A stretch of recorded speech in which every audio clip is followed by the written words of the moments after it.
All right, we're now ready for Oregon, Game 1 press conference featuring the Ducks.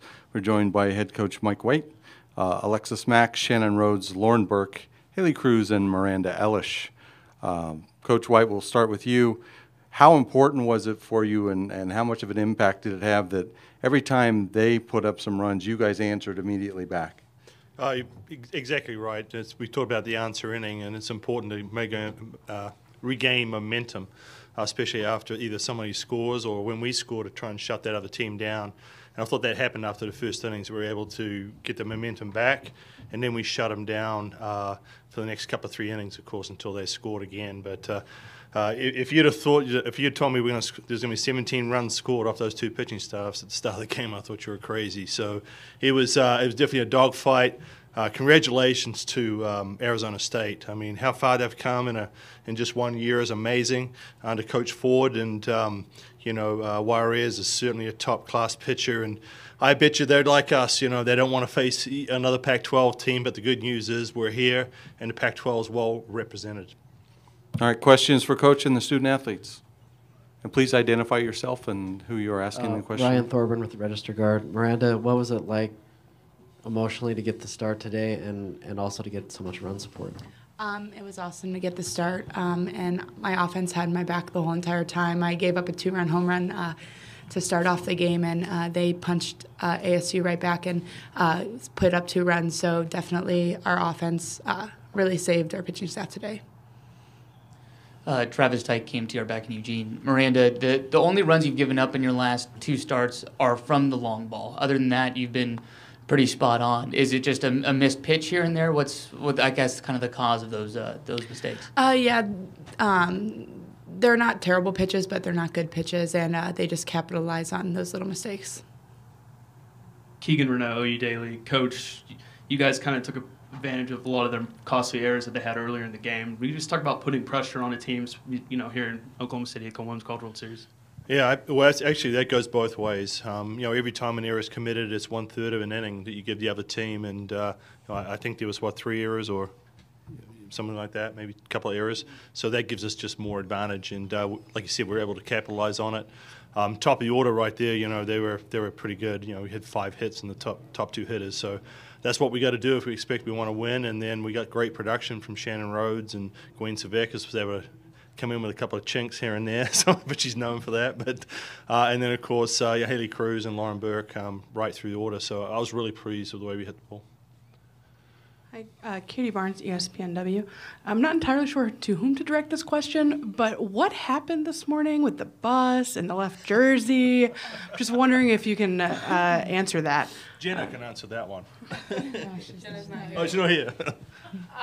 We just had flat tire situation with the bus, but you got to control what you can control.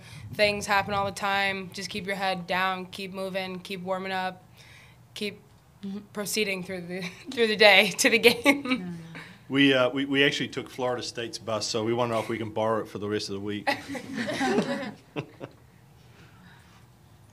Marin Angus behind the plate. Lauren, your postseason so far, it's kind of just been unreal. And if you can talk about just what your year has been like, you're the hometown kid, you're playing in the World Series. Just can you summarize what all is going on right now? This whole year has been a total roller coaster of ups and downs, and I think I'm peaking at the right time. I'm seeing the ball really well, and I get lucky in situations. I get runners on, and I just try and move them over, get a good pitch to hit, and that's pretty much what I'm trying to do right now. Jonathan Style with KEZI. Shannon, this was your guys' 3rd time going against Juarez. How much did that really help, and how much did you look back at those first 2 games and sort of look back and prepare for today? Great question. I think that our first 2 outings against Juarez, our first game was obviously better than our second, but going back and watching film and saying, we're not going to have her beat us again on the same pitches. She's got a sequence. I personally think very predictable, so we really just bought into what Coach White had us, bought into the plan, swinging above the ball where it's going to be instead of under it and trying to lift, just hit gap to gap, line drives. You just got to stick to a plan. Haley, after they cut it to 6-5, what was kind of going through your mind that at bat with the home run? You know, I knew what she was going to throw me. She got me out twice on the same pitch pretty much. I knew at some point she was going to come in, so I let the away stuff go.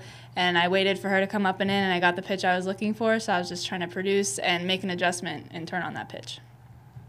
Lauren, kind of go back to your performance. I don't know did you hear what Jenna Lilly said before your trip on your approach to the plate by any chance? Yeah, I did. What do you think about that? I think it's funny. I think it's pretty accurate. When I'm in the box, I'm really not trying to think too much. And I know a lot of people are like, that's crazy, but really it helps my game. I have a tendency to overthink things, so when I'm in the box, just make it as simple as I can, get a good pitch to hit it hard, get barrel on the ball. I just limit it to that. I don't try and look for a certain pitch or this, just a strike that I can handle. Justin McLeod, Justin's World of Softball, back here. Shannon and Alexis, and maybe some follow-up from Coach. What's clicking with your offense right now? And how does that, when your offense is going so well, how does that make you feel, you know, when you're getting 11 runs against Kentucky and then today and that kind of thing? I think our offense is clicking in a sense that we're just trying to pass the bat from hitter to hitter, 1 through 9. I don't really think there's a secret to it. We just everybody get on base, get them over, get them through to the plate. So.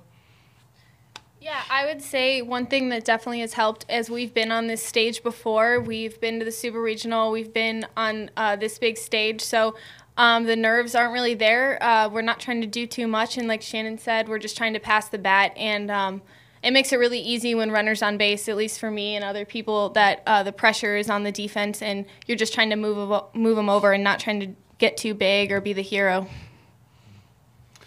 I think it's just been a pretty consistent approach by our offense. You know, we've had our struggles this year for sure, and we've been shut out several times. But they've bounced back. They've learned from those mistakes. You know, when we came out against Warriors the second time, she threw a great game against us and made the adjustments, and we didn't.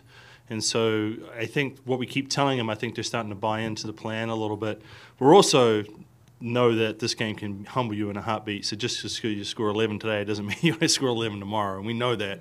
So we've got to keep the focus. And that's what it is. It's the focus and the intensity, and make sure the team we're playing has the toughest 21 outs to get that we can give them. Mike, you guys have struggled sort of in this first game the past couple of times. How good does this one feel, and how much did you talk about maybe last year's experience and how difficult it was to sort of make your way through the losers bracket? Well, we definitely feel a lot better having a win under our belt. There's no doubt about it, as opposed to being 0-1.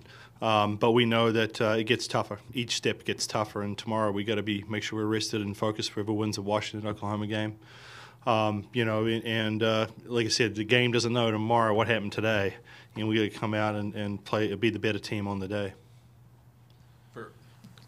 Mike, what's the process and the timeline for you as far as choosing which pitcher to start in this game? And do you have a conversation with Megan as far as the why of that? Yeah, I've already told the pitcher who I'm starting, but I'm not going to share that. But today's game, sorry. Oh, today's game? That was a tough decision. It was really a matchup. I thought whose pitching style matched up against ASU better, and that was the whole reason for it. I had the luxury of picking two pitchers that have an ERA right around or under 1, and that's pretty good, especially when we're scoring runs. So I felt pretty good about it. It was just a matter of, how long do I let Alish go before I don't want to wear her out, and also I don't want to wear out Megan because if we win today, we got to throw tomorrow. So we've got to be cognizant of that, as that when you make those changes. But tomorrow, we got to come out and we have to throw all 3 tomorrow. We'll throw all 3. Coach, I know we've talked about your offense and how everybody's been producing, but I want to go back to Lauren and just ask you, what you've seen from her, and it's got to make you excited, right? It's pretty exciting because when I had a 10U team, I had a 7-year-old sitting on the sidelines, and we didn't have enough players for a 10U team. So he said, "Hey, Crazy Legs Lauren, come and play for us," and she did. She came and played, and her sister played for us as well, Shauna. And Lauren's kind of just grown up with the game, and it's been great to see her take this to another level. When she came into my office and wanted to be a Duck, that's what she wanted to be. I want to be a Duck, and so there was no hesitation about what she wanted to do. And so you've got to grab that when it happens. And I think that she's just going to continue to get better from here. Mike, how important was it to get Megan a couple innings? You know, it's been a week since she last pitched in that Super Yeah. Regional, just moving forward. Well, everything happens for a reason. You know, I don't know what it is or why it is sometimes until you look back and reflect on it, what happens after that. But, you know, maybe that was a good thing, was to get Megan out there and give her a little bit of, time out on the mound and get a feel for it. Because it is, I know from my playing days, that first time out there sometimes is a little, feel touchy-feely, kind of was like you had to kind of be out there to do it. So maybe that is a good thing that both our pitchers, number ones, so 1 and 2, have got their feet wet. Maggie hasn't been out there yet, but hopefully it leads to good things going forward. Coach, do you see potential matchup with Oklahoma tomorrow? You guys played them earlier in the season. Yeah. You didn't see Lowry. You roughed up Parker a little bit. Have you scouted Lowry? Anything stick out about her? 72 mile an hour. It's coming at you hard, and that's what it is. She's got a little bit of stuff, a little bit of this and that, but it's just hard, and it's hard to practice that. We don't have anybody who can throw 72 mile an hour left-handed, but the good thing is that we have seen some really good left-handers in our conference. You see Juarez a couple of times, and then we saw. In fact, it's set up the same way. It may be calmer here, but I know that when we played Oklahoma, we played Juarez that weekend. So when Paige Parker came to town, it was like we see Juarez again. So and now it sets up this way again today. We saw Juarez today, and hopefully, well, I don't know what's going to happen tomorrow. Washington's got a good team too, but don't get me wrong. But if it happens to be Parker, then hopefully we've got a good look at her. But Paige Lowry, she could be tough to handle. The first couple 3 times through. And Coach, can you just talk about the impact that Jimmy Kalidas has had on your team and leading your offense and coaching them? Oh, well, Jimmy is a hard worker. He is, he's there before I am and leaves after I am. He's one of those unsung heroes that you don't see. Whenever somebody wants to go in and hit extra, he's there, no questions asked. And he's always trying to get better. He's always calling people, has great contacts. He's trying to reach out and find different ways to do things. And so I respect him for that. And he's going to be a great head coach one day.